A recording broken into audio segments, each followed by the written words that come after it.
Welcome, everyone, to another edition of Marked Out Radio. I'm Sean. And I'm Dana. And this episode is going to be part 2 of our interview with Terence Brennan from Legends of the Ring. You know, it's funny, Dana, I almost said Lord of the Rings again. So something what you guys might not know is I did about 10 takes where I said Lord of the Rings, and now I'm just talking about it openly. We call this in wrestling breaking kayfabe. What do you think? I mean, I think you kind of just did what you mentioned in the interview about not liking someone using wrestling terms that they weren't a worker themselves.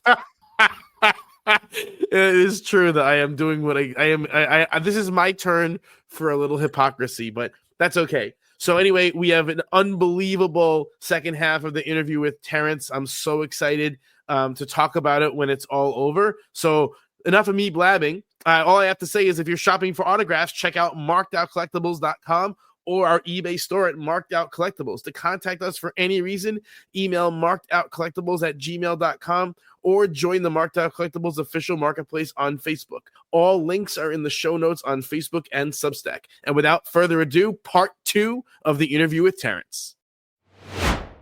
Do you think this current model that you're in right now with like more off-camera private signings and then Facebook Live sales, do you think this model right here is sustainable? Sales have always been sustainable. I mean, there's been peaks and valleys over the last 4 years since we started doing it. It's like you might have like a dry spot. You just keep pushing forward, and it's successful. Yeah, I know, because it's not like you have to worry about losing money. Your investment is always there. If you're buying 100 photos and you're spending X amount of dollars on that, that's how much your photo costs. So even if you have to dump it for that price and break even on it, you're not losing money. If you're doing a full con, there's sometimes if the people don't come, there's money that you're never going to be able to recover. At least with the private signings and having something tangible in your hand, at least you have something you can get some value for it down the road. I agree. When we asked Ken the same question, he had a much more pessimistic answer. He feels like, you know, the roof is on fire of the industry, that with the old stars dying and retiring and whatever else, that it's not sustainable, and that years from now you're not going to see wrestling conventions, or at least nothing like we see them now. No, he's 100% right. That you're not going to be able to make a living or make even good money selling on Facebook. He had which I'm not saying he's wrong, but he had a very pessimistic outlook, that he was like planning for life after what he's doing now. I just remember when fair. When Kurt Angle first, he was released from WWE and he went to TNA, and you guys had him, I believe, within seconds, basically, at the next show. And like thinking about that, and you had basically a guy who was one of the major headliners, who the minute he was released will jump and do a show. Today, you know, the main headline, Roman Reigns, is making $15 million a year. He doesn't have to do anything. These guys were your low person now. I think the minimum downside in WWE for the main roster is $350,000. Back in the day, that was what a Randy Orton was getting on a downside, was like $350,000, $400,000. Now your Cesaro is getting $350,000. You know? Yeah. So they're not. Who's gonna come in for $1,500, right? Yeah.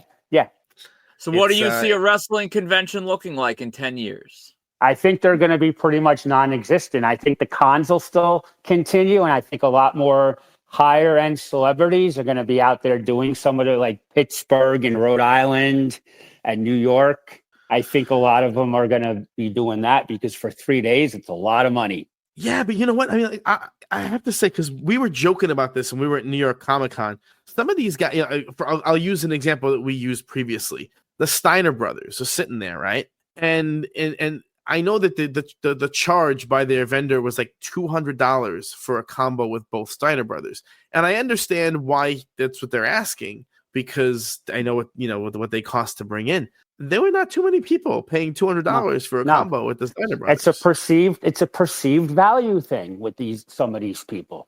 It's like, to me, the Steiners are worth $80 for a combo for both of them. You can't, you know what I'm saying? It's like based on. Yeah.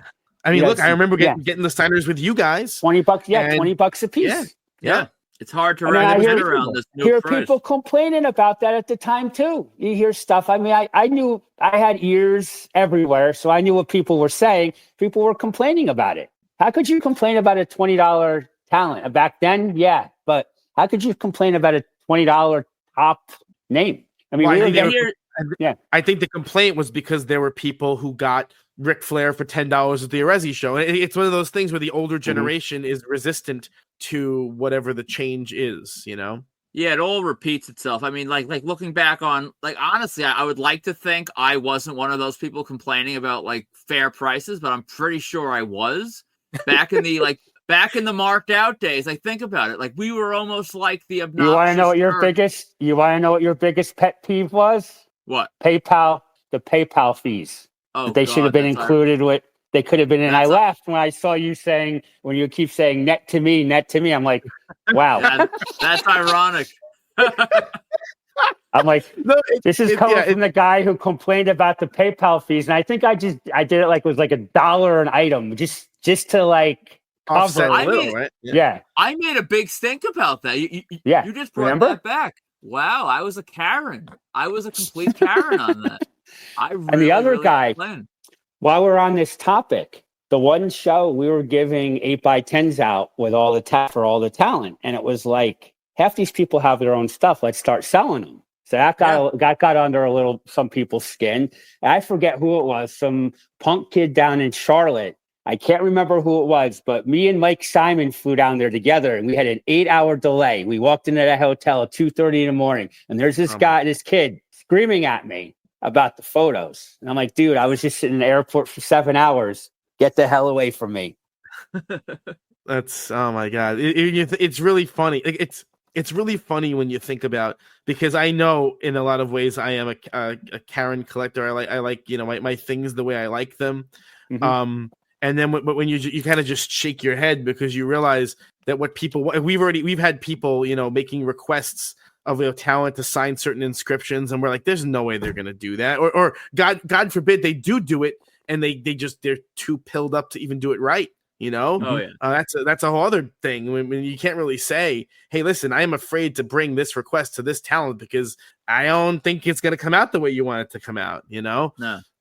We've had, I imagine there's all kinds of, you know, I guess when you're doing talent bookings, you're kind of on some level you're responsible for their like friendliness or behavior in some way, sorta.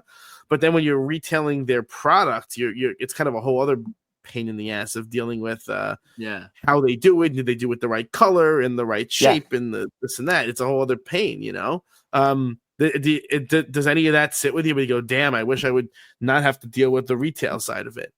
You get to know how to kind of deal with it. You're kind of like, you nip stuff in the bud right away. You know, you kind of like expect the next question that's going to come out of their mouth. It's usually over, well, if I buy 2, can I get a discount?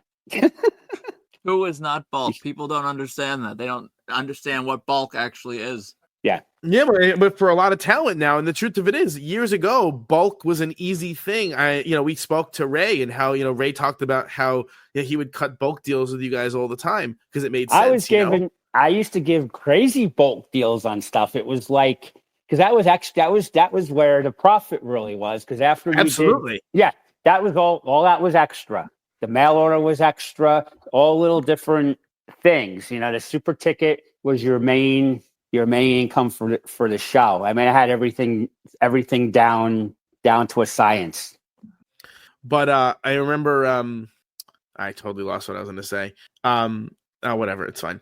Dana, what did you have? You had something. I think it's interesting to see you've taken on going back to the marked out. Actually, I want to double back to something you just said about the PayPal fees. Coming in, like making these notes and like just reminiscing on the marked out days with Legends of the Ring. I kept seeing us, and this is probably inflating our ego, but I was thinking back on us as like being like, it was like a DX thing, like when they were on the tanks outside WCW, just being rude, obnoxious jerks, and doing all that for the attention, the shock value that was marked out. I think marked out served a lot of. We tried to be altruistic and be a voice for people, but at the same time, we liked causing trouble and getting clicks and all that stuff. It wasn't now clicks, but it was in good fun. I don't even looking back on it, I don't look at it like negatively. You know, I knew you guys were all good for a super ticket or, general admission. So I looked at you as paying customers. So kind of like had a different aspect. You got a little bit of a hall pass as opposed to the guy who's 20 shows in, asks for Hulk Hogan and The Rock on the super ticket and never bought a ticket to your show. So it's like, that's when you go, you get a little nasty with them. You get a little like short with them. It's like, well, no, because you've never bought a ticket to the show. Who the hell are you? But you guys, I really sincerely appreciated all the business because I knew it was almost like, okay, you knew the first day you were going to sell 40 super tickets, so you kind of knew how much you were getting in, how much you could allocate here and there. Legends of the Ring was fan funded 100% most of the time. That's phenomenal. But that's something that's really not possible today to do. No. And you were always the guys that you never, like, I remember day one when pre-sales went on sale, you never hesitated to send you the money and be like, oh, what if someone cancels? You knew if anything you'll get the money right you back. Get your money back. Yep. Even and just going off on a little story, if you remember, when someone was selling fake super tickets. Oh my God. Ira got nailed with one of those too. He did. And you guys looked out for him and you helped him out. And like, you didn't have to do that. It's always in the writing. Like, don't buy secondhand. We can't guarantee. But you guys went the extra mile to make sure that, a loyal customer of yours who got ripped off was taken care of, even though that had nothing to do with you as far as how he got ripped off. Yeah, that guy actually showed up to the show. I did a little bit of research there. And I found out who he was and got all his information. He showed up to the show. James took him outside, took him to the ATM. He paid everyone back. Yep, I remember that. Wow, yeah. I remember that. There's just one person you don't want to mess around with. I believe it. And how many vendors are doing that today? How many vendors are doing that today? Actually taking the person that that ripped off customers and making them full restitution. That's not something you're seeing today. No. Took him to the woodshed. Yeah. I gotta ask because I remember at the time it was an interesting question that we were all kind of debating. What happened with Vern Gagne? Did they let you believe that he was healthy enough to be booked and then pull the rug, or what happened with that? Oh God. Now you're let me give me a second to remember what happened. Because I remember I was so I'll let you talk. I was so excited to meet Vern Gagne, and I remember thinking Vern's in a nursing home. I don't know how they're going to pull this off, And then he got pulled because he was too sick to come. And then a month or two later, he ended up killing someone at the nursing home, and it was this whole thing. And then he passed not that long. It was a whole thing not that long after that. So remember, he was booked for that show when whoever they allowed, in his family to make that booking should not have allowed that. Greg was all about that. And then it was that week the dad was having a little bit of an issue and then he wasn't coming. And then it was he was coming. So it was one of those things we took the risk, and we always used to take risks. That's what we were about. If, he wound up didn't show. Greg was great when he came in. Yeah. Greg was fine. Yeah. But yeah, I mean, he allowed, I don't know if it was. My hypothesis is that he probably thought you guys wouldn't have booked him if it was just him and not his dad. Yeah, that's what I think happened. And no, I wouldn't have done that. Yeah. I think we got Larry Henning in his place. Yes. Yeah, he did. He came in. Yeah, that's right. Yeah, they got Gagne got Larry Henning for me. Which was actually a replacement for Verse. Cool yeah, booking. It's a good guess. Cool yeah. But he didn't was do much. About the See, that's the thing that's sad. All these people didn't do very well. Like Larry Henning we had, and then we had Humperdinck and Mark Lewin and Kevin Sullivan, the whole satanic thing they did in Florida. We did that photo op. I think the best photo op we ever did was Snuka and Morocco with the piece of the cage. Oh, I remember that. That did phenomenal. You guys were like Morocco whisperers, though. You were the only ones he ever really came out for. James was the only one he would work for. That was you had him with You got him with Fuji. Fuji that time, yeah. But Fuji, that was remember towards that. the end for Fuji. Fuji was Fuji was another one that was like our guy. It's like Fuji wouldn't work for anyone else. That's just you cultivate these, I guess, And that's trusting like relationships. that's with like talent, Marty from Team Art has a lot of talent like that now that'll only work for him, which is nice. And how do you think that? How do you build something like that? Is that something that just comes from being good about paying people on time and being easy to work for? Exactly. It's the trust. It's the trust level, and people know, these talents know if they could trust you or not from the second they meet you. Most of them. Yeah, I mean, today because I remember there's a certain other vendor who was, who really you don't hear the name around much anymore. But I remember at the time there was always like a question as to whether they would pay the talent or they weren't paying talents, and it was a whole thing. So I guess having a reputation of consistency. I never ever heard any backlash of anyone from our event never getting paid. I've never heard that. I've heard from other shows, but I've never heard from our event. That is definitely true. Never heard it. Yeah, never. Not customer service wise, the only complaints were that you were mean to them. Yeah. Well, they deserved it more than most of the time. And that's the only thing I'll shoot on right now. Just to touch back on something you mentioned before, you guys were always willing to take a risk. I remember, and this just popped in my head, this was not on our outline, but this was like before, like now, like mail-aways are like a common thing, but you guys had the Giant Gonzalez mail-away like set. Yeah, at one James point, did that, and it was successful. James bought his outfits, the furry outfit.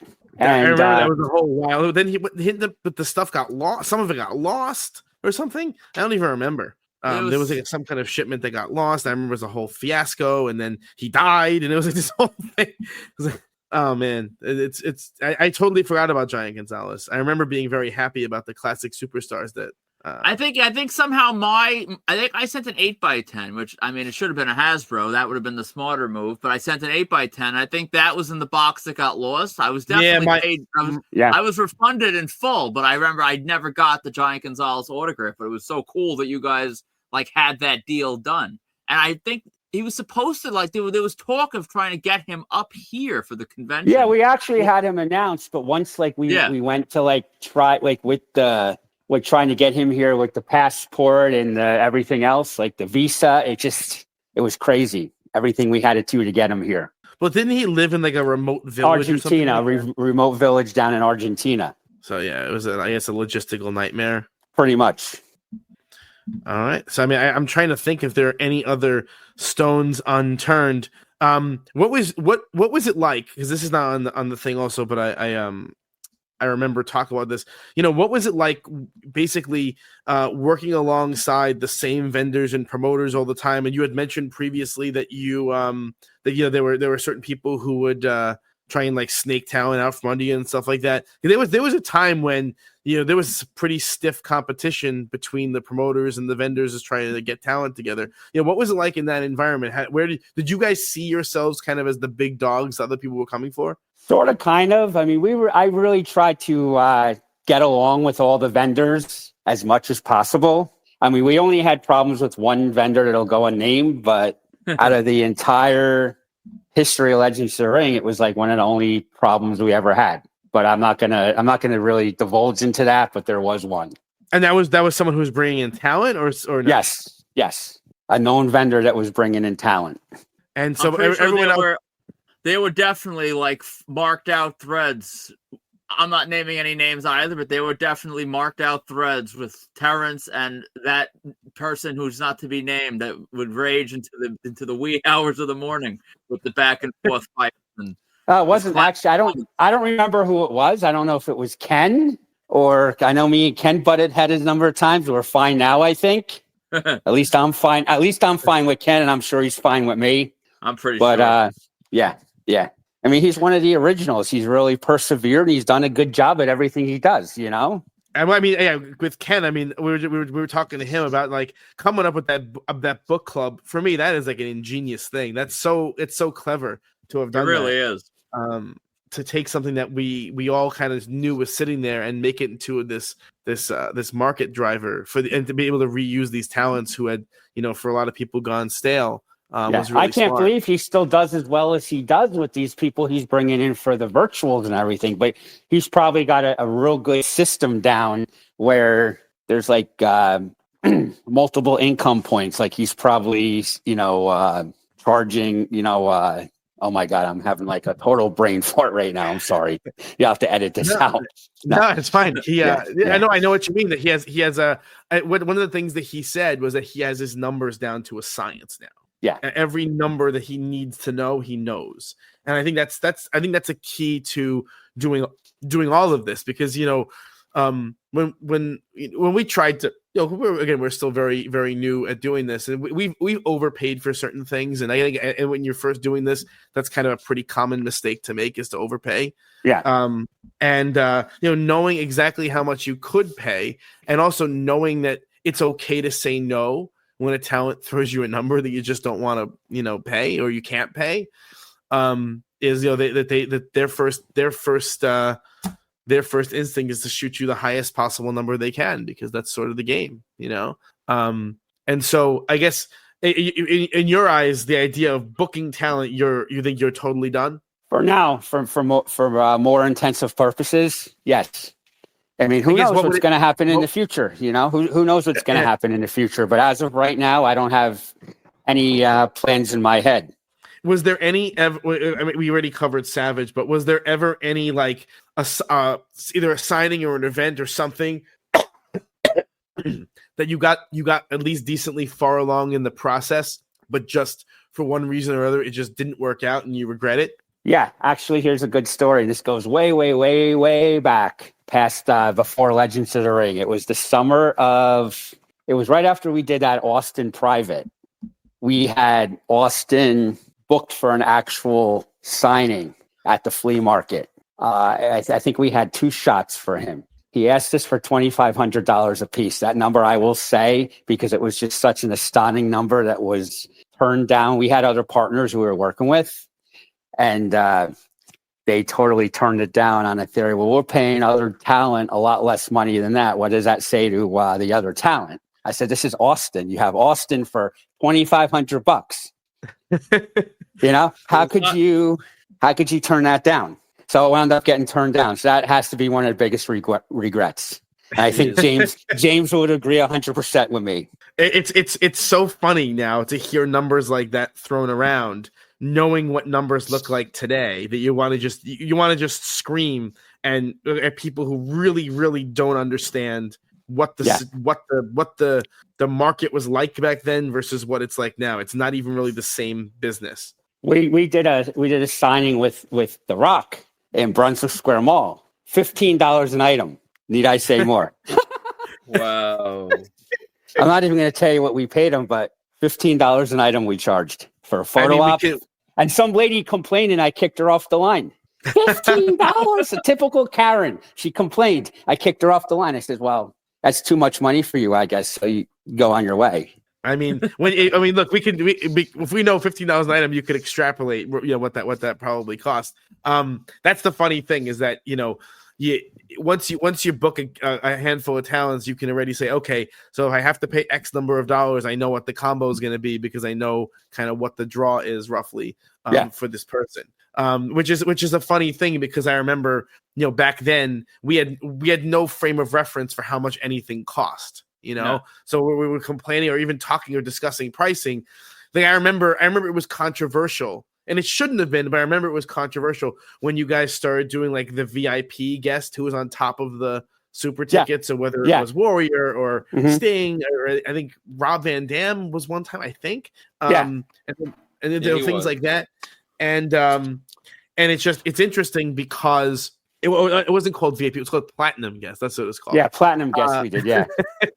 and I remember, and now looking at it, that there was a totally logical reason, for a guest that might have cost $5,000 or $7,500 or whatever, maybe $10,000. But it's funny thinking about like now, in the context of now, when people are paying, when you have guys like Tatanka or something who's asking for money, $2,500, $3,000, whatever, and you're just going, oh my God, what the guys are asking for today. It was like a 500 to 750 guy. Yeah. all day long, and you go, Yeah. all right. Now he has a WWE deal. He has that big WWE Legends contract that they have him all over the country. Oh Jesus, that's his shtick to work people over.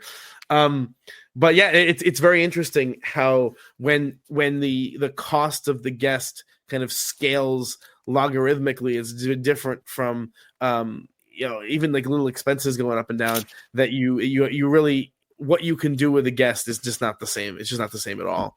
So that was so I guess that was the Austin signing is huge. It's hard to even wrap your head around it. Anything in the Legends era where you thought you had someone locked up, it would have been something super cool. That the Giant Gonzalez you discussed. All right, that has to be probably one of the. I remember you guys used to argue about how rarity didn't always necessarily translate to money. No, it doesn't. Yes. Nails was one that you always would talk about, like the money it would take to get Nails to want to come in. That just wouldn't really be feasible. No, I wouldn't want to charge $40 an item for him. And I still believe, and maybe I'm wrong. I don't know, and you probably know more about this than I do. I will take to the grave. There is no way that High Spots made money on Nails. There's no way. It's not possible. What was he paid? That's the thing. What was he paid? Yeah, but here's the thing. I don't know any of the deals. I was at 2 shows where Nails was, and Dana was at a third. There was nobody on those lines. No, Dana he didn't have big business in WrestleCon. We were right next to him in Philadelphia. We're like 2 tables away from him. I walked right up. And I know that they had to pay him. There was some kind of license thing they did to make a figure of him. Whoever did that, and one of these guys did that. Again, I think it was the Major Brothers. I think that was the Major Brothers. How many are they selling to these things? Probably a lot. People, there's a whole underground of people, of completists that have to have all these independent company figures. And let me tell you some of these figures are great looking. Some of these new Hasbro scaled figures, they're great looking. They are. They look nice. I just don't, the numbers that it would have to take, knowing what some of these things, the unit cost on these things, like $7-8. I don't know. To me, I look at these as like maybe my perception of what it takes to make money on them is totally out of whack. I don't. You have my old perception. It's like at $7. What do you charge for an action figure where they're being sold in a retail store for $9.99 to $15? Right. I don't get it. I don't understand how they do it, but they're continuing to do it, so the money has to be there unless it's totally a vanity project. I don't even know. But it's one of those things where, it has to be amusing to you on some level, because I know you guys were asked to book Nails 10 billion times, and then, I guess 9 billion by me. And we couldn't even, James talked to him bunches of times on the phone. Couldn't get anything done. He didn't budge. And we were friends with a lot of people he was friends with. Like Barry Darso tried to talk to him many times, and he just didn't want to do anything. And Barry got us a lot of Minnesota talent, from over the years. People he knew. I guess that's how we talked about. We actually didn't touch on this with you, and we talked about it with Ken a little bit. That would you say? Because you said that James had gotten Steve Austin by just literally walking up to him at the hotel. Was it your talent contacts? Was it mostly like you guys just walking up to them at shows, or was it mostly like a network where you worked with Barry Darsow and he would kind of pass it along and that kind of thing? Yeah, and one of our biggest allies was Howard. Howard was able to get us so many people. God rest his soul. Me and James were just talking the other day. The 3 people, there's like a handful of people that we've lost that were like pivotal in the success of Legends of the Ring. Howard, Kevin Sullivan, Bob Mulrunnan from the wrestling figs, right, Bob? Yeah, Bob. Bob. It's a weird thing because all of the hobby kind of transitioned off of the private sites and the boards to Facebook in the past couple of years. Yes, you don't really definitely.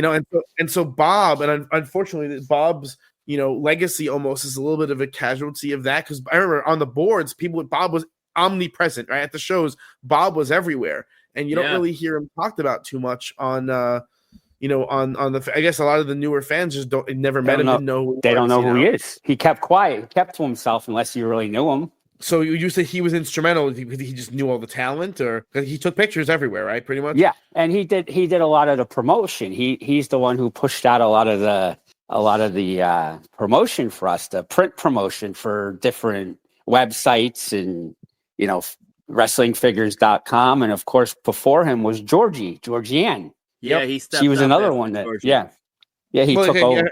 Yeah, she was like she was that person who, for all the cons, she was the one who brought them to an audience in a way. Mm-hmm. Because I believe before she even had that, because she had the thing on Wrestling Figs, but she also had these like 800 numbers and stuff that she used to run. These And she had the hotlines. newsletter. It was called the Wrestling Chatterbox. Oh yeah. Yeah.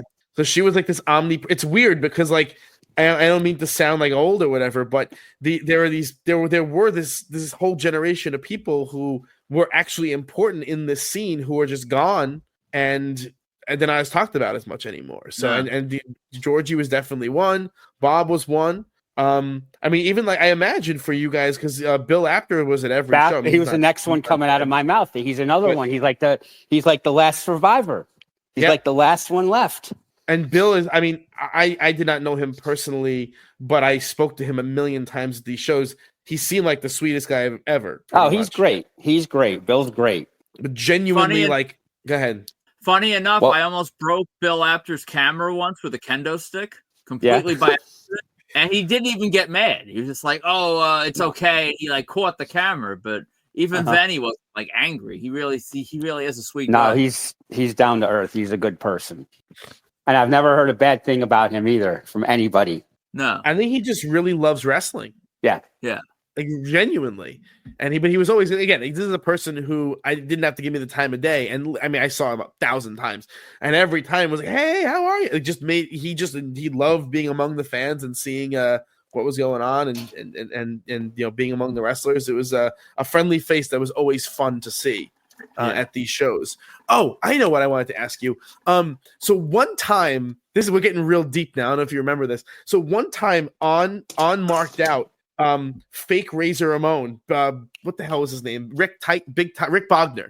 He reached out and he was like, "I want to do one of these shows." And I remember like sending along his contact info to you or James or both. I don't remember. Did you ever reach out? Did you ever talk to him? Because he ended up dying not that long after that. Did you ever talk to him? Somebody got him booked for the show because we didn't really have an interest in using him, believe it or not. So I think I passed it off to one of the vendors and they made a deal, and then I think he wound up canceling on the vendor. No, it was such a weird thing. It was always a weird thing when talent would join Marked Out, because we would like, why are these people doing this? We always perceived, and this is, I think, we talked about this on this show before. One of the casualties of paying someone for their photo or their autograph is that you tend to dehumanize them a little bit. You don't really see them as a person. You see them as this kind of object that you're standing next to. It's like a weird phenomenon. I'm not sure if I'm explaining it right, but there's definitely a level of dehumanization that goes on. And so I remember like when Rick Bogner joined Marked Out, or when Sonny joined Marked Out, that I remember thinking like, this is crazy that these people are like, didn't make sense. It didn't make sense. But these are larger than life people. Why? And it was really them too. It wasn't like it was really them. Fakes. Yeah. It wasn't any fakes. It was really them. It was them, and I think, I'm pretty confident there were other talents as well. Basically, we've like mined through. All Baby Doll was on Marked Out, and she used to eat. She was having some crisis with I don't want to name names, but a big promoter down south, and somehow her and I ended up in like a daily email correspondence about this conflict. And like, I don't know what she thought I could do. Apparently, she thought I had more pull than I did, but we had a nice little assortment of legends on there.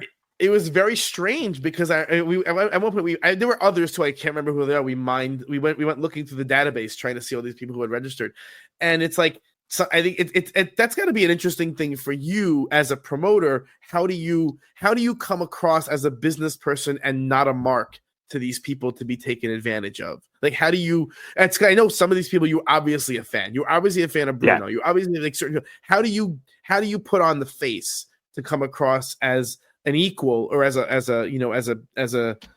someone who you're engaging in a business transaction with, as opposed to like just a mark to be taken advantage of? I never really had that that happen as far as like going into like fanboy mode with anybody. It was just like, a shake hand. My name's Terence. I'm the promoter. Nice to meet you. This is what you're going to be doing. I give them their package.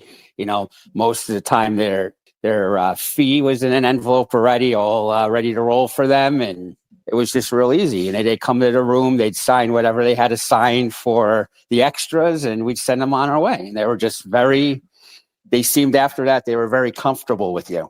So I guess if the key is to establish that early on. Rapport, yeah. Did you ever have someone try and pull a big time on you where they like tried to, they act like they were too big to be doing Vader? what they're doing?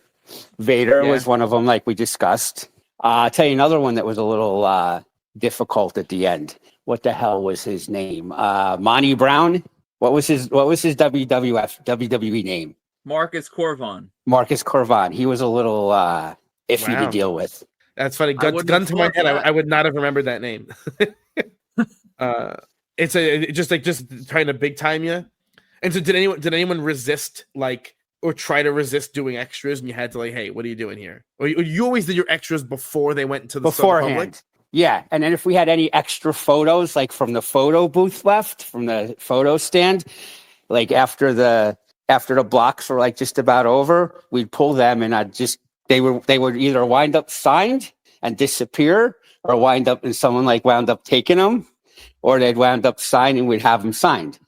But I would never do more than 20 or 25 extras. I just wouldn't do that to them. Right.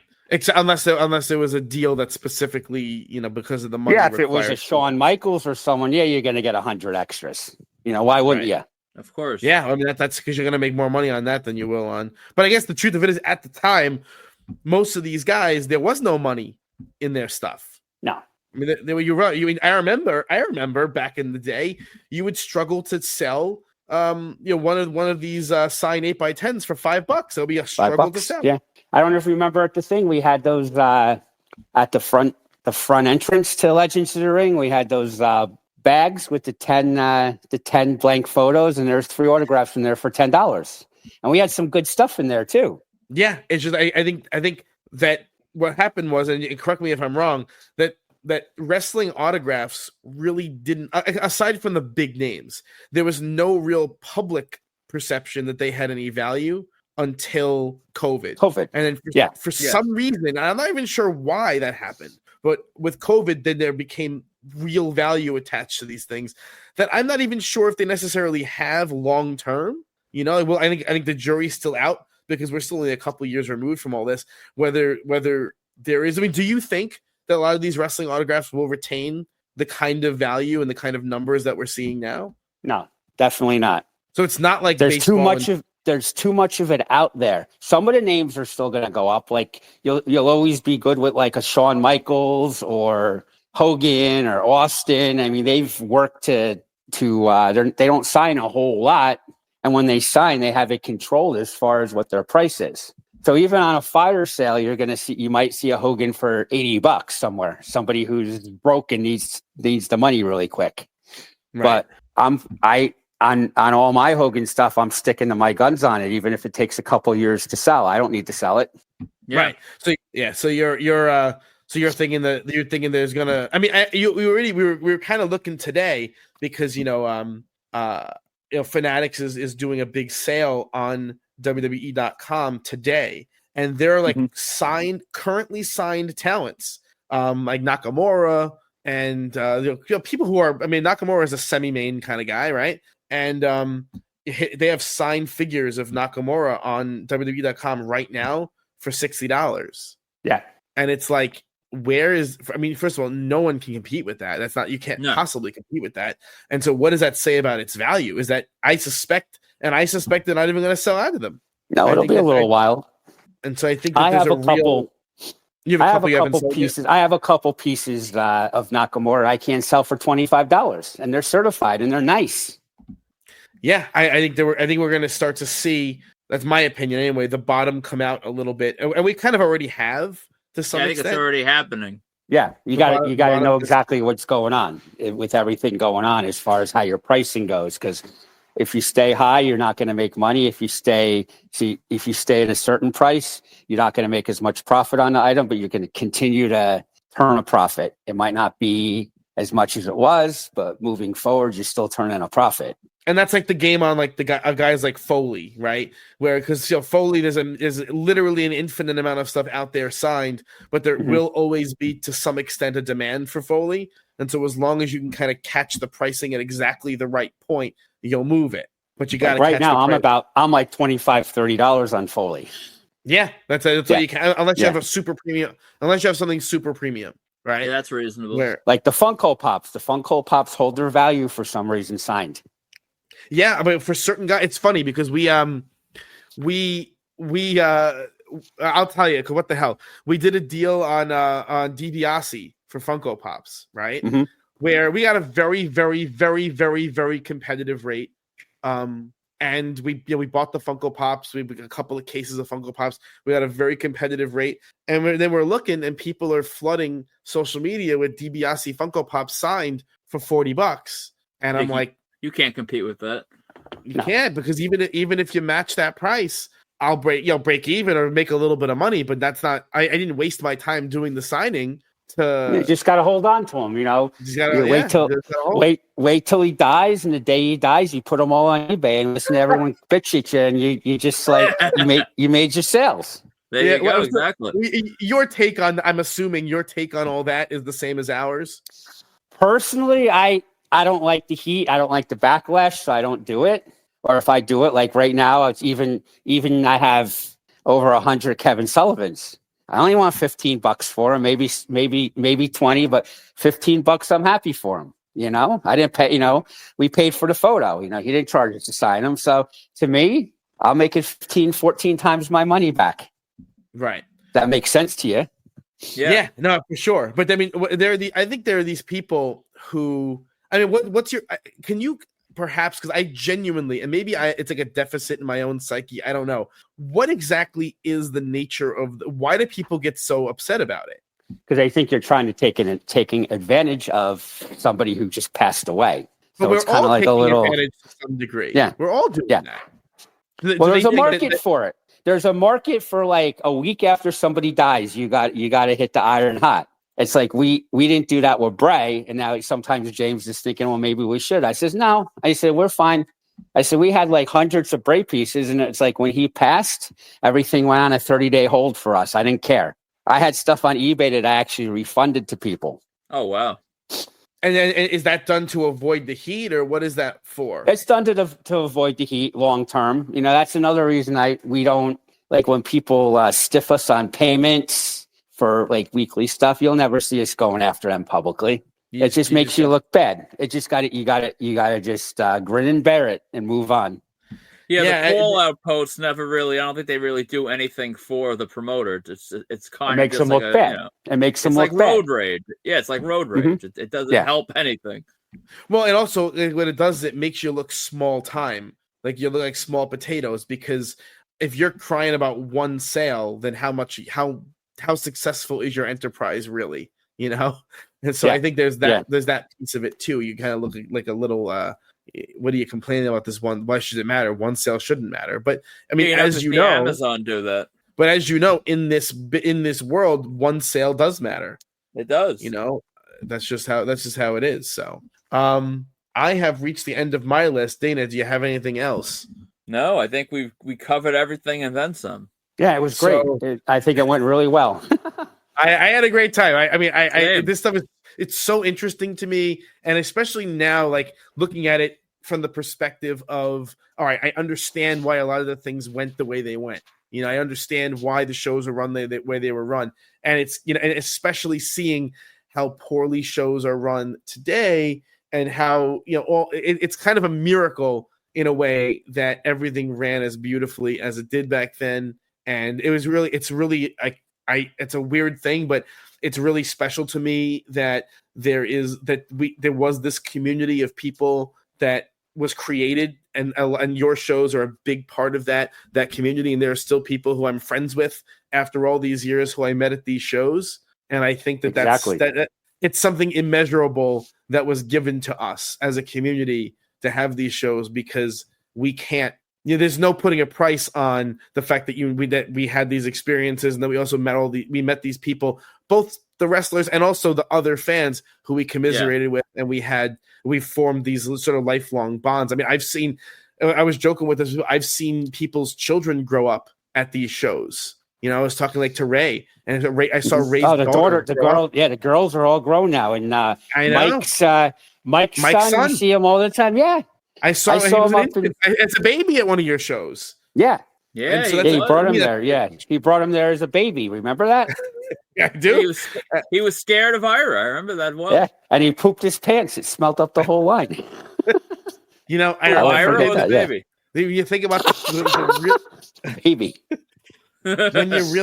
when you think about the incredible memories that we were afforded by these shows, the crazy things like I remember being completely dumbfounded and gobsmacked when Luna slapped Eric Sims in the face at Legends of the Ring. She was off the rails all weekend.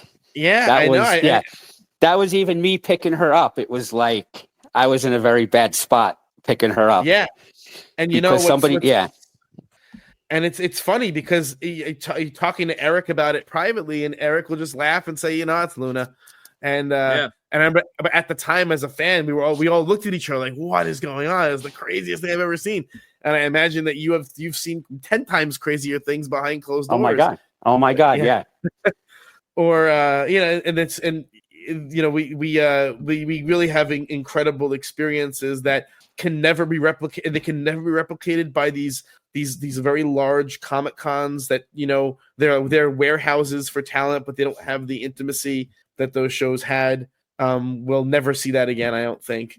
And it's something that I don't know if you've ever really sat down and thought about and taken stock of what you've contributed to the fandom of so many. But it is something that is meaningful. I try to be humble, but then I realize what we've as a team, everybody at Legends has actually accomplished over the years. We've done a lot, but at the same time, you got to be humble. You can't be like, we had Hogan and Warrior at the same show. We had this one, we had that one, we had everyone else. It was just a day at the office, Oh, so it's funny that you say that because now I have another question. So what factors prevented the Hogan Warrior dual photo op? Warrior said absolutely not. It has to be a different day. That was never on the table. A Warrior Hogan photo op was never on the table. You think Hulk would have done business, right? Yeah, Hulk would have done business. So do you know the story? I can't remember what show this was at. Do you know the story of when Hulk and the Outsiders were at the same show and they couldn't get their act together and have a group photo op? That was all about money. Event. That was all. It was a big event. That was all about money. Who's going to get what? Hall and Nash at that point were like $30 photo ops, and Hogan was at least $100. So it's like, what do you do? How do you break up that money? You charge $300 and give everyone $100 because I would have paid. Everyone would have paid it. Yeah. How do you leave that on? Do you just when you hear that? Do you just shake your head and think I could have got it done? Like, I don't know. I would have gave everyone the same amount of money, but that's the problem when you deal with multi talents, or for example, a tag team where one of the tag team partners has excelled. Three names come to my mind: Edge and Christian, which is a story for another day. The Hart Foundation and the Rockers. Well, I mean, I think there's a difference. So, I mean, like it seems to me, and correct me if I'm wrong, that Jim was kind of grateful for whatever he got in those circumstances. Yeah, and Marty as well. I mean, Marty never did the thing with Sean because I don't think Sean would do it. Right. Marty would have done it. I think a big event finally had Sean and Marty together. I think it finally did happen at some point. Vaguely, I remember that. It was like right before COVID. Yeah. I didn't go to that show. I think I did. But, I didn't get the photo up. Yeah. But I could imagine, Brett and Jim, that was a whole other thing. And then who was the first one? Edge and Christian. And that was an issue? Yeah. That's why we were going to have Edge and Christian at Legends, and Christian pulled out. I don't remember that. Yeah, it's wild. That's wild. Yeah, that was an issue with with the breakdown of the money. And it was a 3-date deal. We had him for 3 dates, and Christian only did one of the dates, but Edge did honor the other 2 dates for he did the right thing. That's so interesting. I would never think. No, I would that's never wild. think Christian would have the ego like that, but that's interesting. That is an interesting. I did not know that at all, and that is super interesting to me. It is. Yeah, it's like somebody's in a tag team, and one of your tag team members is like 10 rungs up the ladder, like the examples I've made. It's tough. It's tough to do business. It's so interesting because I think with a lot of these guys and with a lot of this stuff in general, a little bit of self-awareness goes a long way. And I guess one of the struggles with being in a carny business, when you spend all your life conning other people, you end up conning yourself along the way. You lose sight of the truth, I think. The only one that was fair was with the Hardys, because Matt was the business person of the group, and it was a flat rate for both of them. So you didn't know what the breakdown was. And what's you know funny, what I mean. I do, and I always thought, to be honest, that the Hardys were generally a steal for what they would for what the business they would often generate. They weren't very expensive to get. No, and I've seen the Hardys draw insane numbers together. So that's always interesting how people price themselves, and what their perception was. What's interesting? There were certain times when you brought in international talent. It always interesting. I remember at Legends 6, it was either 6 or 7. I think 6. You brought in Ultimo, and that was great. That worked out really well. He was great. But one of the weird things about that booking is I remember very vividly after he finished the super ticket, Ultimo set up his own table in the lobby and just started selling stuff. Was that part of the deal, or he just went into business for himself? Honestly, I don't remember. I think I was so preoccupied with stuff I don't even realize that happened. a couple people have done that over the years, and at that point, it's like, what do you say to them? Do you cause a problem, or you just give them the table? Right. You've already made your money on them. They've already done their time. You've already made your money on them. Just let it go.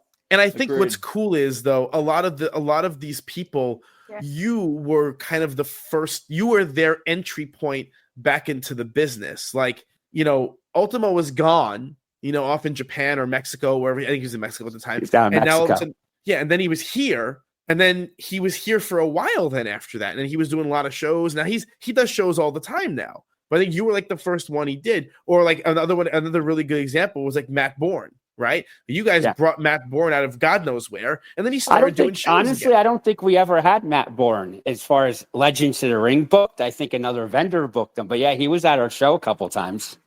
Yeah, and then he went and he ended up dying, but still he went from nowhere to all of a sudden being at several Legends in a row. I think at least 2.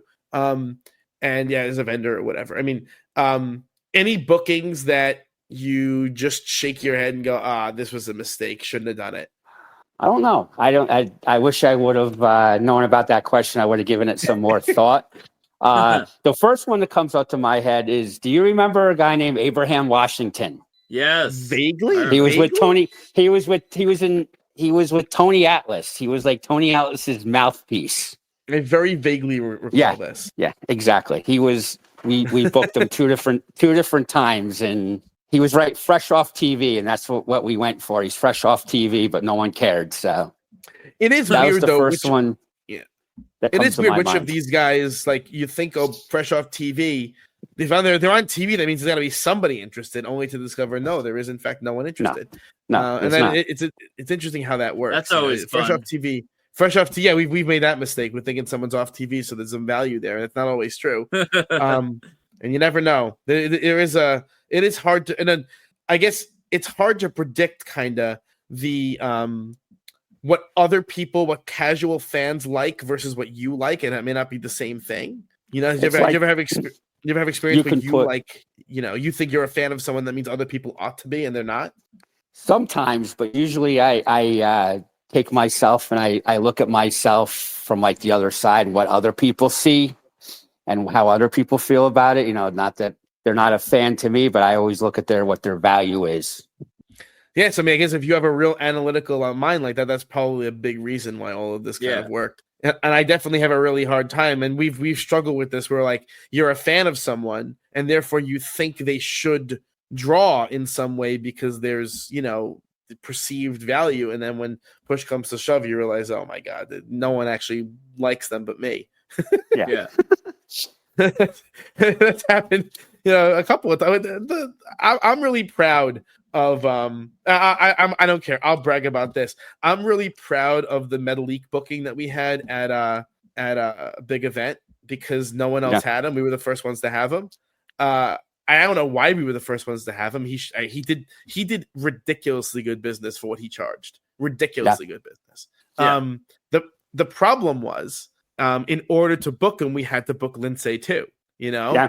And so I'm sure you had games like that too, where in order to book X, you had to also book Y. Sid and Doug Gilbert come to mind. Well, how did Sid just screwed you guys by not getting on the plane? Yeah. Just like he did to everyone else. And then we finally took a chance and did the booking. We went through someone else and he actually showed up. And he was nice. He was really nice. And what do you say to that? Do you shake your head?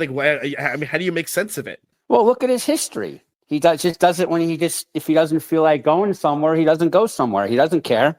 How many times has he done it?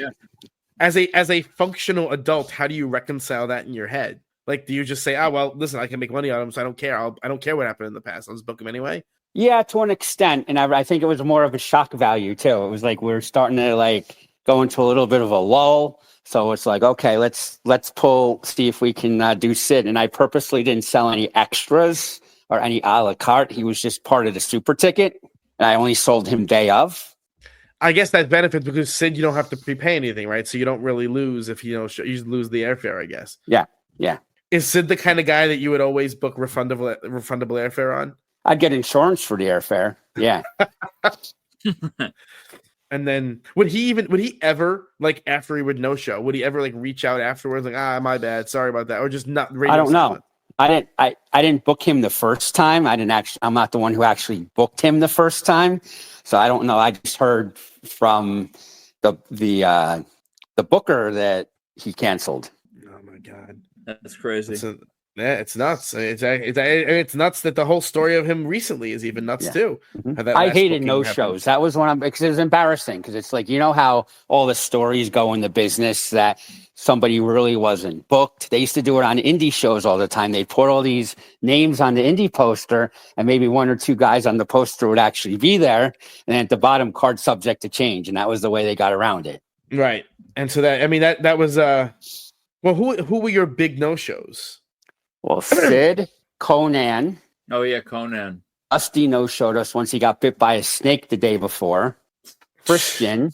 He wasn't really a no-show, but, a cancellation prior to the show. Right. Those were, if it was 2 or 3 weeks out, those were easy to deal with. But when it happened the week of or a couple days before, or they didn't even get on the plane, it's what do you do? Nothing. And the fans are relentless. They don't care. You're getting ripped apart one way or another. Yeah, and it's hard because on one level, the same frustration that the fans have is the same frustration you have, right? You can understand why the fans are mad because you're mad too, right? Mm-hmm. And so what do you do? What do you do with someone like that? You just, I don't know. Give them their money back. What do? You give them the money back. That's all you could do. You give it to them right away. You give them to them right away. You don't make them wait. Well, it would be nice if everyone shared that view because not everyone does that. Definitely. Well, nowadays you kind of got to wait a little bit because everybody's so tech savvy that they'll do disputes and then you'll be screwed. So if they're paying through PayPal, you just got to do the PayPal refund, whatever way they paid. If they paid in cash, you give them the cash back. But nowadays you really got to cover yourself. Yeah. So if somebody paid PayPal, you got to give them the money back in PayPal. So there's a hard copy behind it. It's a whole different. It's funny because a lot of these things that were kind of created to make things easier did make things easier, but other things added additional complications, right? Yeah. And this kind of came to mind because I've been thinking about our own thoughts with this stuff, and when you're dealing with, I don't know how exactly I want to ask this, because one of the things that's interesting to me about we booked, we had a few years back now, we had like a $20,000 cash booking, right? And like, I don't think people really understand the difficulty of dealing with the tax implications of a $20,000 cash booking. To what extent did you try to get wrestlers to go on the books, so to speak, so that you could at least, recoup some of that? Well, did anyone take a check? The what? Would anyone take a check? I mean, some of these guys, when you book through an agency, it's on the books, right? Yeah. And you like the 1099s have to do 1099s on people.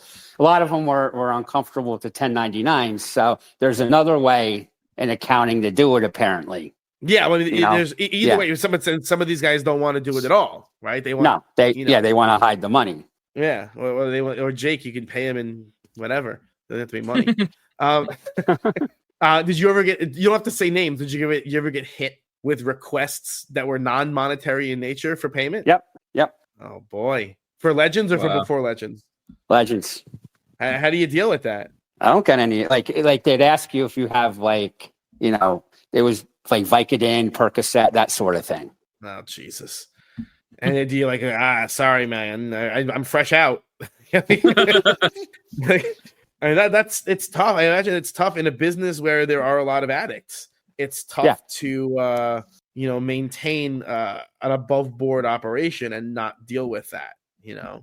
That's crazy. So that's part that's interesting to me because the one show imagine. my brother was working, and he's a graduate of Rutgers Pharmacy School. He's a registered pharmacist. So he just graduated. He had his Scarlet Knights hoodie on that said Rutgers Pharmacy on it. He was hit up a couple times. Oh my God. And the you just laugh about something. That's one of those things. Because listen, if you want to work with wrestlers, you cannot be squeamish about that stuff, right? You can't. No, not at all. He knew. He laughed. He knew. He knows the business. He was laughing. Yeah. He was just laughing about it. He even mentioned it like a couple. Last time I saw him, he brought it up. It's not. I mean, it really isn't. When you really think about. Did you ever? So here's interesting. Did you ever do well enough with this business that you considered making it like your full-time life's work?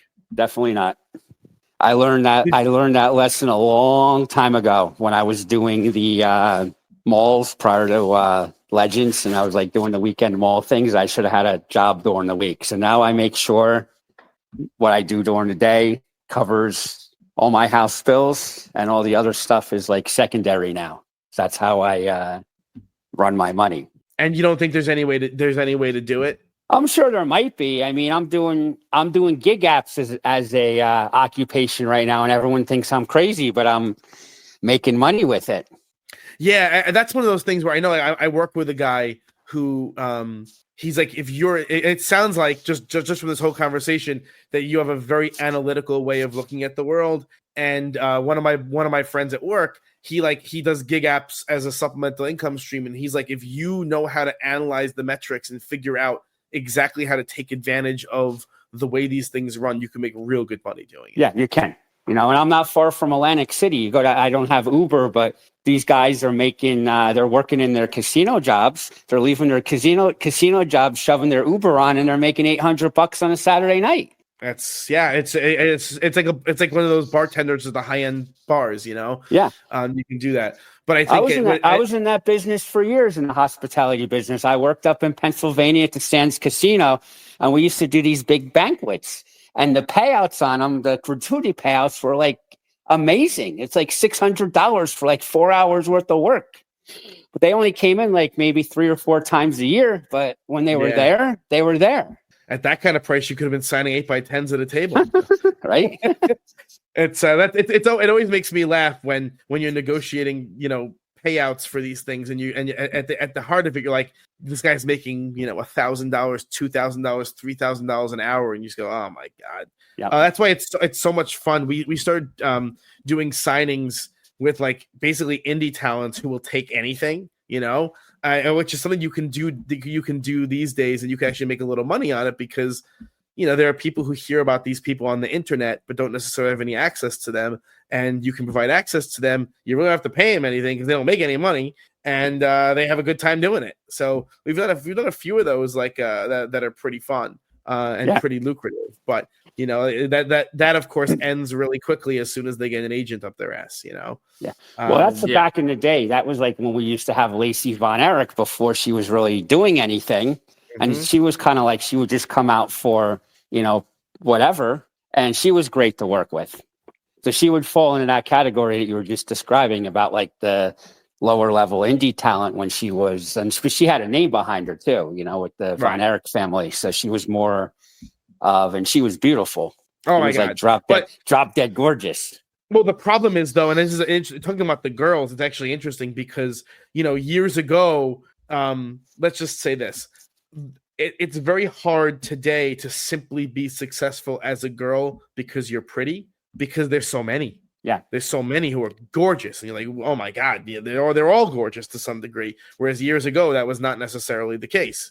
And being gorgeous was like, you got to think about it. Would a Tori Wilson or a Stacy Keibler have the career now if they started out now? Probably not. No, a lot of girls because they didn't have the ring talent. They weren't trained in the ring.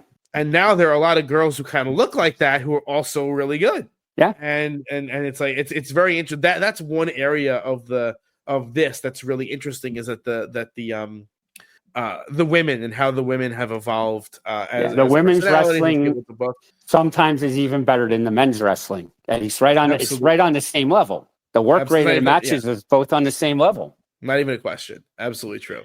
Yeah, I think the days of female talent doing like the hotel room bed photo ops, which I just saw that pop up. As a matter of fact, I just saw that pop up this afternoon. Wait, what con was that? Was that? It was Legends of the Ring, the Crown Plaza. It was with Sunny. Wait, was it? And it got kiboshed because some idiot from the border Facebook called the hotel and told them that it was a form of prostitution. So it got kiboshed. but these photos do exist out there. Yeah. Yeah, I think those were California because Todd the Bod was there. Oh my God. Oh, she must have did in California too, because she did it with one of the guys from Pittsburgh. That was the picture I saw. Yes, a Pittsburgh posse, one of those guys. And there's a picture of Morgan from Chicago. You know Morgan, right? Yep, of course. Yeah. Oh, and his mom. Yep, they're that too. How they get around they are everywhere. We saw them. Where did we see that? We saw them somewhere totally irrational. Rhode Island. We saw them in Rhode Island, and like how the hell did you? They're everywhere. Those two. They're still rolling. But no, the bed thing was funny. Oh God, was that her idea or was that someone else's idea? I want to say it was James's idea, maybe. So he talked to her about, but it may have been her idea. It's really we had all these ideas, like me getting the atomizer and making the arrogance atomizer. I gave it to Martel when he went home. He loved it. I mean, you ultimately you gotta freshen things up, right? The same people. If I personally am your customer, right, and I already have everybody. As we use that term, I have everybody. You got to do something a little bit different to freshen up, and you did consistently do.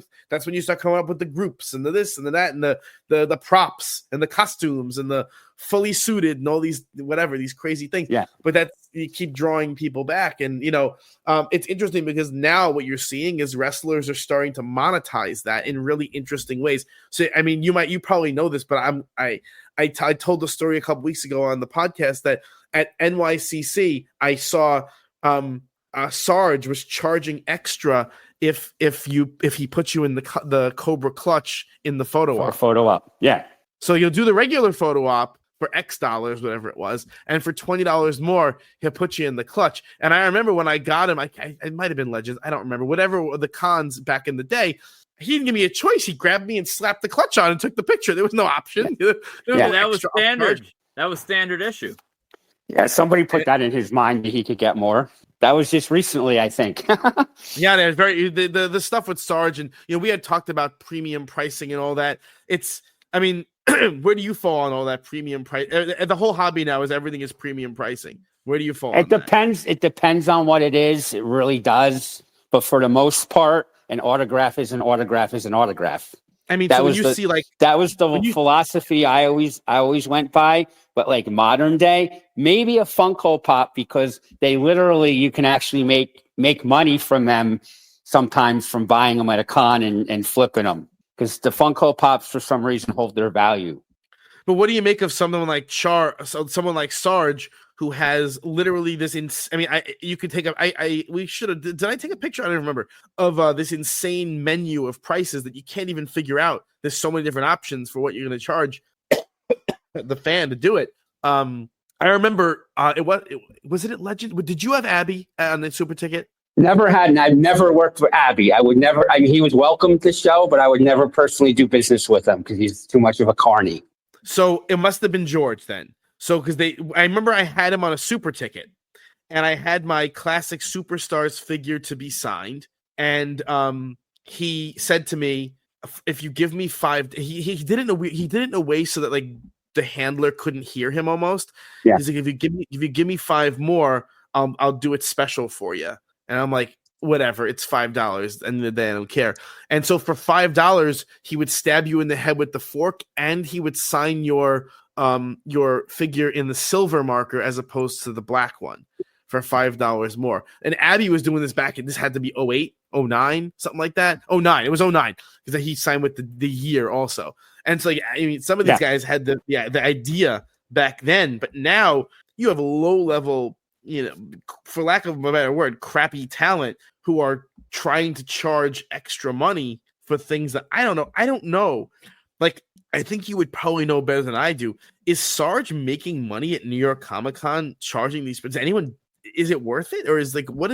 I'm out of the loop. From what I hear, these people are actually paying it enough that it's making him that much extra money that he doesn't care.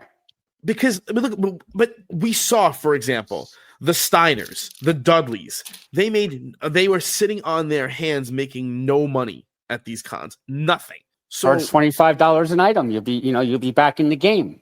These aren't going to last. This whole post-COVID pricing isn't going to last forever. People are going to smarten up and start. So do you foresee wrestlers lowering their prices? They're going to have to. I mean, hopefully fans are smart enough to actually make that stand.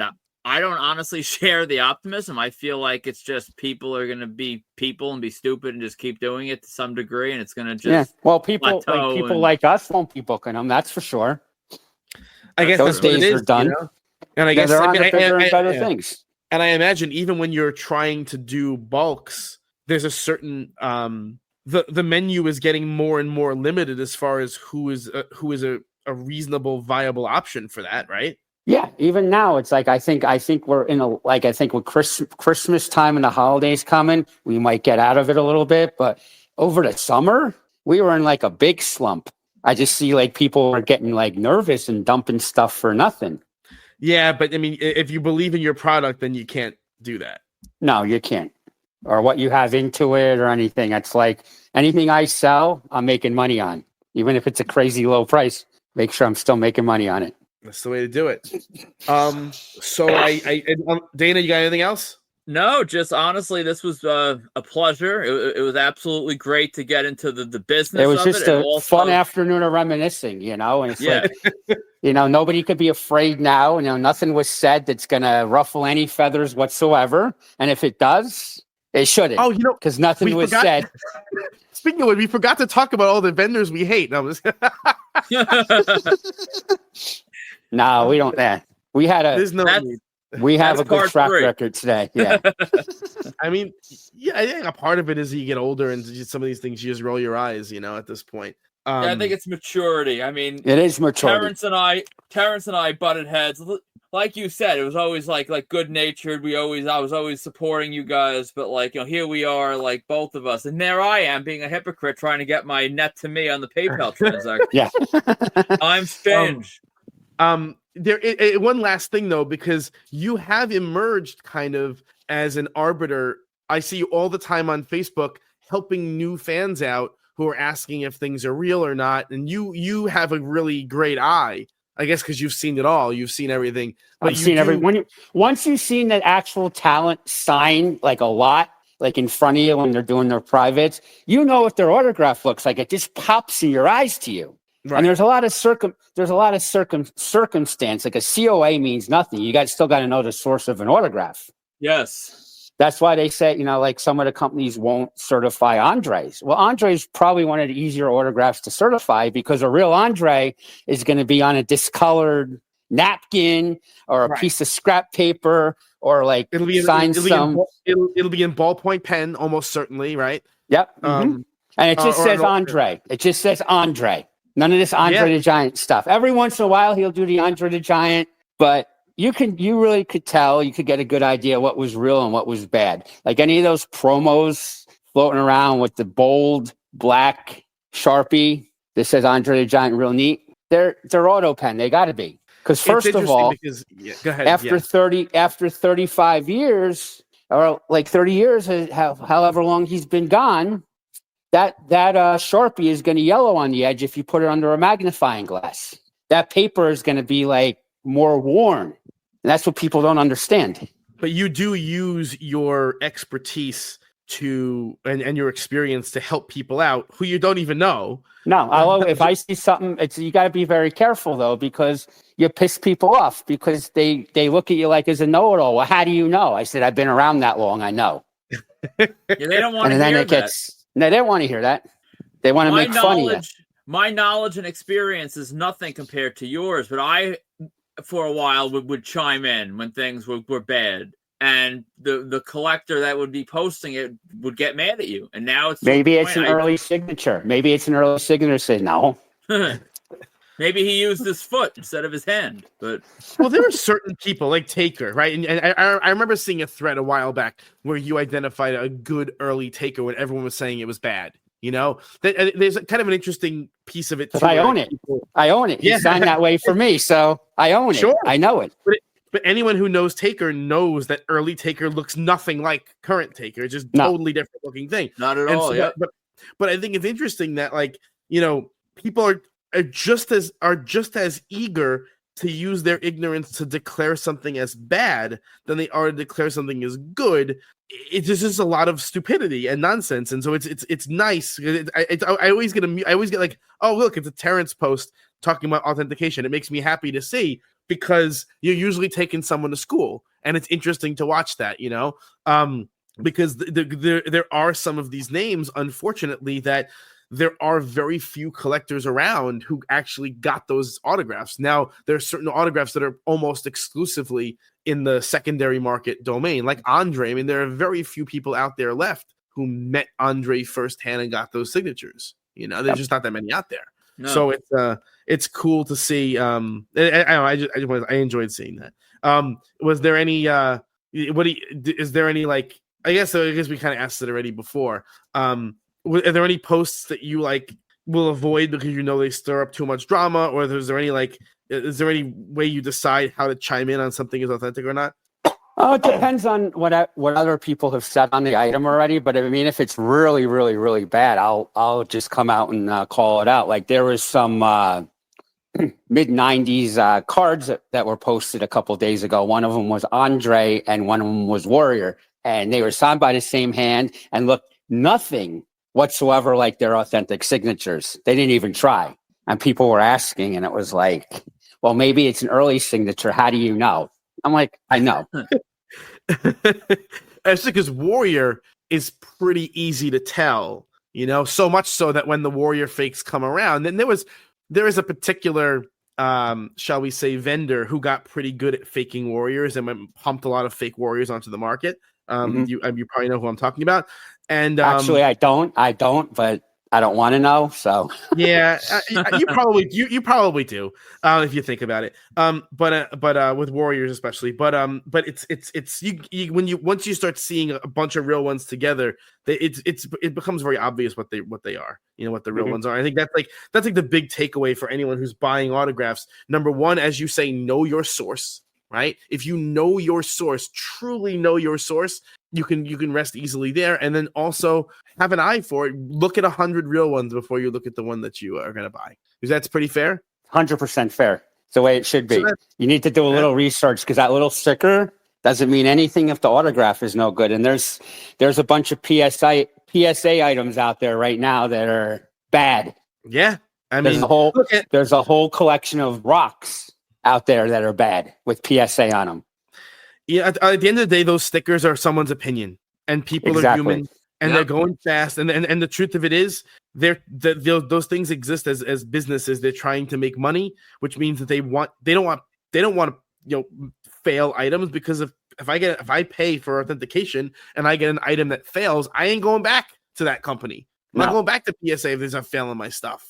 That's why I did a bulk thing at JSA not too long ago, and the guy, he was trying to be nice, but he's like, "Oh, you're in luck. Everything came back good." And I'm like, "No, it's not luck. I wouldn't be here with you if I didn't know you weren't going to pass them all. That's why I'm here. If you start failing my good stuff, I'm going to someone else. It's common sense." Yeah. He didn't mean anything bad by it, but it's one of those things. Oh my God, these guys. But anyway, thank you so much for doing this. This was thank you. This got a lot of stuff off my back too. You know what I'm saying? I got a lot of stuff out that I wanted to talk about publicly, and I didn't ruffle any feathers, which is always the best thing. And I thought it went really well. Agreed. I had a great time. I love talking about these old shows. I can't tell you enough. I had a great time at all of them. I sometimes I reflect a little bit and think about how insane I must have looked with all these wheeling these suitcases around and all this stuff, and being a general menace, bumping into people and everything. But that was out of enthusiasm. You did it in good fun, though. That's like class. And remember his shopping cart, his laundry cart back in the day? Yes. And he was ahead of his time. You go to Comic-Con now, every nudnik has a shopping cart. Yeah. Yes. Yep. He was ahead of me. The people used to make fun of it decades ago, and now everyone's doing it. So that's really funny. So that means we're only a few years away from everyone scraping wrestlers' face paint out of the bathroom sink. That is funny. Oh my God. And it's funnier because it's the truth. It's not a made up BS story either. It's the truth. But the genuine glee, the genuine excitement and happiness he got from scraping, Barry Darsow Demolition Smash makeup out of the sink and keeping it in a little film canister, I guess it was in. It's like you just kind of shrug and laugh because he was genuinely excited about it. And at the end of the day, there is something a little bit odd about wanting to stand next to a stranger and take a picture, or stand next to a stranger and have them sign something for you. There's something a little bit odd, and that's why that there are people who aren't in this hobby who look at what we do as being genuinely strange. And so we should, in my opinion, we should open our arms to the misfits and the people who are a little bit strange, because if we're in this hobby, we're all a little bit strange. Yep, exactly. I think that's kind of the beauty of meeting all these people. I'm far from perfect. I'll admit that. I'm far from perfect. And then that's we all kind of get along. At the end of the day, we all kind of like the same weird thing, and we all embrace that, and that's the way it is. So thanks so much for coming on. We had a great time. Yes, I'm gonna have to edit this down, and we'll get it posted tomorrow. So right, sounds great. All right, so thank you so much. Thank you, Terrence. Yeah, we'll talk soon. All right. Absolutely. Yes, sir. All right. Take care, man. Bye-bye. Wow. What a marathon of an interview that was. What do you think? I honestly can't believe we got through and covered as many big topics as we did. Yeah, what's funny is, we've known Terrence a really, really long time, but we've really never had the opportunity to sit down and talk shop with him in the kind of way that we did. And so that was just really interesting from a human perspective. I got to see a lot of his perspective on things. What jumped out at you in this? Just the awareness and the way he looks at the business. Like, obviously, as successful as he's been, I always knew he had a grasp on the pulse of things and how things work. But I never got to see him be so analytical. So that was actually really fun to just see him work through things. What was fun for me was I had no idea that there was a 10-year gap between his first signings that he was promoting and Legends of the Ring. Did you know it was that long? I didn't. I mean, in a way, the signings that they were running in New Jersey that was a longer stretch than Legend. I mean, not exactly, but almost as long as the stretches Legends of the Ring running, and there were all kinds of really, really interesting. Did you know they were a blast zone for official WWF signings? I did not.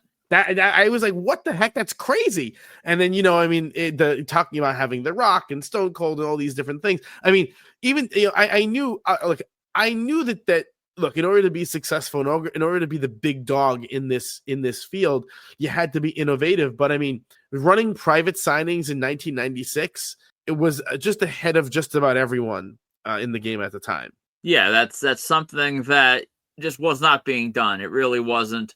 And I mean, at that point, I think, like from a fan perspective, you knew Austin was really getting over, but he was, to actually signal him out and do a private signing in 1996. That's really impressive.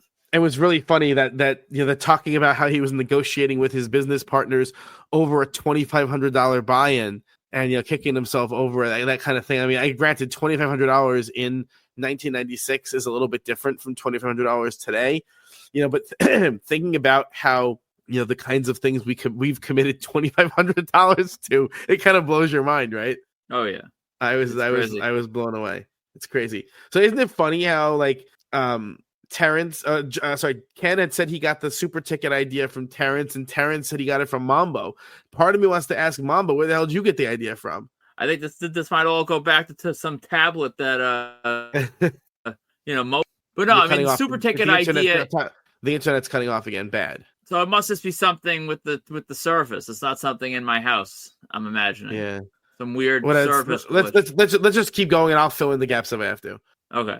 The super ticket concepts, it was nice to see, and talk about why it wouldn't work today. But I mean, while it worked, it was really a great time. It was cool. Just thinking back to walking in that super ticket room, and you saw all the talent all lined up. It was always it was a fun time. It was a great time as a collector, and it was just great to be able to reminisce and sort of give Legends of the Ring their flowers while talking about the business aspect of it as well. Yeah, I thought the conversation about how to do the math on a super ticket was very smart. And the funny thing is, it was so logical that it wasn't even like we thought there was some kind of voodoo behind it, some kind of magic, but there really isn't. Is if you figure out what your budget is and you figure out roughly what the number of tickets you're going to sell is, then you know how much you can spend on a super ticket. And so it totally made sense. What these guys were charging. I also, as a collector and a fan, I never, ever, ever gave any sort of thought or acknowledgement to the fact of drive-ins. I guarantee if we didn't purge the marked out forum history years ago for space purposes, and I went back and read my comments about some of these guest editions, I'm sure I'd complain about, oh, why'd you book this guy? He's overused. Not realizing that with the super ticket math, that was a drive-in type of guest that fit the budget, and it made sense. And I was oblivious and stupid and just, complaining about it. Yeah, and here's the thing. They really couldn't talk about that stuff with us because they were protecting their business model. Because the truth of it is, what they had, what made them different from everyone and what made them successful was they figured out a formula for the numbers. And if they shared that formula for the numbers with other people, anyone could have done it. I mean, that little formula that they came up with is what made them successful. I mean, obviously the other things like pounding the pavement and forming good talent relationships and all that matters. But at the end of the day, what stuck out was that they knew how to run a tight show that was profitable. They knew the formula to do it, and they created, just to be clear, they created the formula, because I don't think Terence really gave himself enough credit for the fact that, Mambo only ran a handful of shows, and we could surmise why. Legends of the Ring ran a bunch of shows and spawned a bunch of imitators, and we know why. It's because that formula worked really, really well. It just did. So what you're saying is Mr. Krabs was right to guard that formula so much from Plankton. If you're trying to make a cartoon reference, I think I understand it, but I'm a little bit old for understanding SpongeBob references. But more or less, yes, they had to protect in the same way that you would blur out locations when you were street graphing, right? Yeah. They were obscuring kind of the logic of some of their decisions because exposing it would give too much away as to how they did things. And what's interesting is we talk about drive-ins. That only works. The concept of drive-ins only works if you're running shows in New Jersey and the tri-state area, where it just so happens that a bunch of these guys lived. If Terence and James lived in Missouri, this would have been a non-issue. There would have been no drive-ins, and they wouldn't have had major metropolitan airports nearby. The fact that they were located in New Jersey, it's one of those weird serendipitous things that really played a big part in allowing this to happen. It's location, it's timing, it's skill, it's a bunch of stuff that was all really what made it super cool and successful. Yeah, I mean, if you look at location now, there's a reason the COVID boom and the time that followed is so pivotal, because that incorporated the people in other parts of the country that weren't in these areas, like you said. They didn't have that, serendipity to be able to access or do any of this. So that'll never change. The fact that Legends of the Ring was in New Jersey was definitely a big reason why they were able to be, have the access to be successful. It's funny because I was thinking about the Randy Savage story was interesting for me because it's one of those things that like those things in life that to be true, but you don't really know them for sure. Like we all sort of intuitively knew that Randy Savage would have done cons after doing the Mattel deal. I remember we all had those conversations, all of us. And yet the funny thing is, any one of us could have made those overtures towards him or his brother or whoever to try and get the ball rolling. And the fact that they had something in the works and the wheels were turning is kind of wild. Yeah. I mean, there's an alternate universe where we all got Savage. Yeah. Like you said, we kind of, I think, strongly suspected that to be true, but hearing it, hearing it in front of you, like a little bit of a punch in the gut, but also kind of cool to have that confirmation. Yeah. What do you think about the fact that, again, a lot of the things he said to me, or he said to me, were not surprised. Like the fact that Hogan is pretty easy to work with is not surprising to me. It was interesting because I was informed by these things, but not really surprised by them, if that makes sense. Yeah, we didn't even get to touch on this, but yesterday, Terence emailed us the Ultimate Warrior's food order when they booked him one of the times, what he required for his hotel room, and I guess for the convention day, and the stuff he was asking for. He cared about the size of the milk carton. He wanted school size milk cartons, and I guess Ultimate Warrior must have had some sort of a milk source, and that is exactly what Ultimate Warrior struck me as.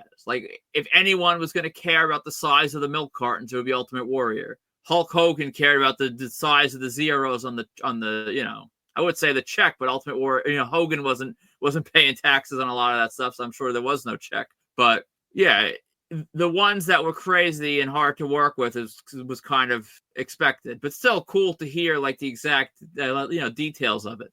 Were you surprised at the reason why the Hogan Warrior dual photo op didn't occur? Oh yeah, Hulk Hogan would take pictures with anyone. He'd pose next to Satan himself, Joe Biden, anyone else in the world that he might not like. He doesn't care. He just wants to make money. That's Hulk Hogan's main religion. That's Hulk Hogan's main political party. He's all about profit and making money.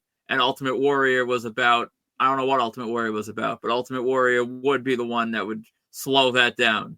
It's frustrating because now we can reflect on what might have been, it's even though T couldn't get done, the Warrior Hogan photo op, to me, the answer for the NWO photo op was a no-brainer. And I think he agreed with that as well. You keep throwing money at them until they can't say no, because it's not like people wouldn't pay it, and that's still, it's one of the things that infuriates me sometimes, is that people can be so short-sighted when there's an obvious money-making opportunity there. But, that's what happens with a lot of these things. Yeah. I mean, it's one of those things, if you weren't in the room negotiating, maybe Hulk would have had a problem being paid the same as the other two. And he would have said, well, I got to make more then. And then it may have been a whole thing where it would have just kept not working. But there had to have been some way. Even if you did an increase of tiered pricing where Hulk gets his cut and whatever. There had to have been a way you could have at least thrown that on the menu for $400 or something, or $500, and at least made it a possibility for those insane enough to pay. I would have paid. I would have paid too, but I mean, I also paid $1,500 for Johnny Depp, so that's very high. That's very high. This just gave me an idea. We should do a future episode of like just the most like mind-blowing and ridiculous things we've ever done.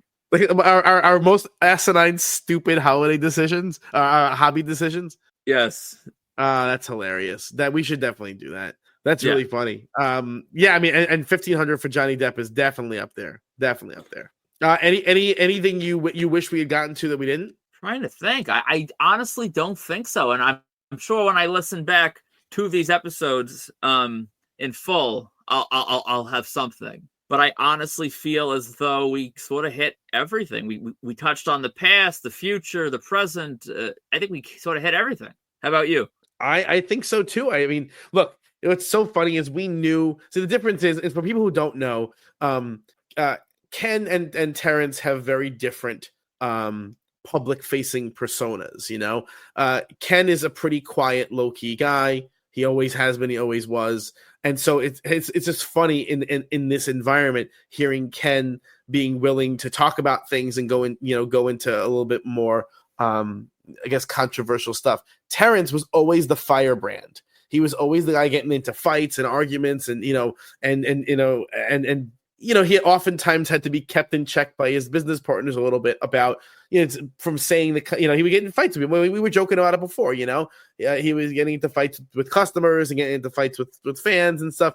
And so, he was definitely trying to be very, very political and very diplomatic about, what he was talking about, which in a way was good because then we weren't getting sort of distracted by the nonsense of it. We can get down to the business, but it would be interesting to hear some of those stories about, some of the disagreements, because I really think, and not like, yes, those stories are salacious, but I think what separated, Terence, for example, and James, the Legends of the Ring, from a lot of the other promoters is that they did certain things really well that other promoters did badly. And so when a lot of the times that when other promoters would argue with them or fight with them, a lot of it was about, he kind of alluded to like people sniping guests from them, overpaying, double paying, triple paying to try and get guests and stuff like that.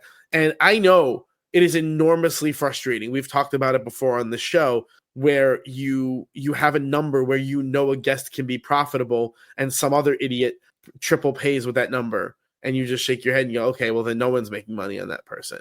And so I think it will be interesting to hear those particular stories. I don't think we're ever going to really get them because, this is kindler, gentler Terence who's not going to give us those. He's matured too much, but like you said, that is extremely annoying. It just happened yesterday, I think it was, where I sent you a talent that someone announced something with a talent that we've internally been discussing.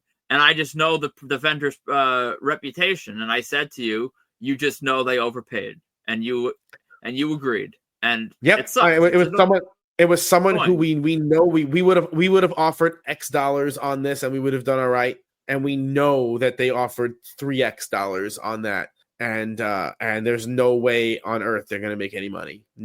I would be willing to bet those $3X that they're not going to make any money on the signing. And so it's one of those things you shake your head and go, yeah. Till the next one. Till the next one. The Make-A-Wish buildings. Yep, can't compete with the Make-A-Wish bookings where they just want to spend the day with the person, and that's never going to be competed with. And so it is what it is. It's fine, but I like those stories, but I probably like them because they scratch an itch that I'm feeling, which is that the frustration with people who are who are wasting everyone's time. I never actually got to talk to Terence off air about the vendor who was selling the Warrior fakes. I mean, you and I have talked about it extensively, but I'm not sure whether he was kayfabing me or whether he genuinely didn't know who I was talking about. I'm not sure it matters. But it is interesting because there was we can talk about it off air, but there was a little bit of controversy at some of those Legends shows regarding certain other vendors and their reputations. But I would say a couple shows in, all of those vendors with bad reputations were mostly purged, right? Yep. So that wasn't a thing over the duration of the run. It was just a couple of shows, and no one's in charge of really policing the vendors ahead of time. It's not like the CIA. When you find out they're bad, you purge them, you remove them, and that's what they did. Yeah, it's overall, I think it was a great conversation. Again, if he's, I think we covered all our bases, unless maybe he's one day, Terrence, if you're listening, if you start feeling frisky one day and you want to start naming names and slinging some mud, maybe that's something to do in the future. If not, that's cool too. I think I learned so much. I think it was really interesting for me. I look forward to speaking to other promoters in different. We talked to a bunch of wrestling promoters. I think that the next step here for us as a show is to look into promoters of other types of cons, and I think that that's something that would add another dimension to how things are booked. Oh yeah, I would love to hear a little deeper behind like non-wrestling shows, because as we've discussed in shallow details, but they're quite different in how they're put together, how they're booked. So that would be a thrill for sure. So any last thoughts on Terrence and Legends of the Ring? Just that it was a great time to be a collector, and I think this little stroll down memory lane and to get to understand deeper into their thought process and what made them great was really interesting, and I appreciate him coming on and having the conversation. And if nothing else, I got to revisit Steve getting booted out of the show wearing a Mil Mascaris mask, which cracked me up again.